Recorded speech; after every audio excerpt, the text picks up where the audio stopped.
Началась 44-я очередная пленарная сессия Госсобрания Илтумен 6-го созыва. На повестке 36 вопросов. В обсуждении принял участие глава Якутии.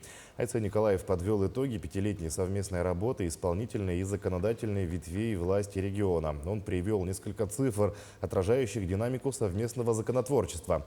В частности, за 5 лет Илтумен принял 600 республиканских законов. Из них поддержал 125 законодательных инициатив главы республики и 148 законопроектов правительства. Глава в своем выступлении выразил уверенность в том, что в этом году появится миллионный житель Якутии. На 1 апреля численность якутян официально достигла 999 100 человек.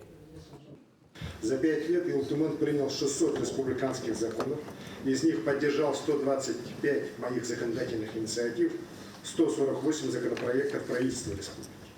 За этими цифрами, конечно же, стоит огромная работа по совершенствованию республиканского и федерального законодательства, в том числе поддержка поправок к Конституции Российской Федерации, принятие поправок к нашей Конституции, основному закону Республики Саха-Якутия. Я благодарен вам за ответственность принятия решений, от которых напрямую зависели жизнь и здоровье наших сограждан, их безопасность и благополучие, а также стабильность экономики в условиях жестких западных санкций.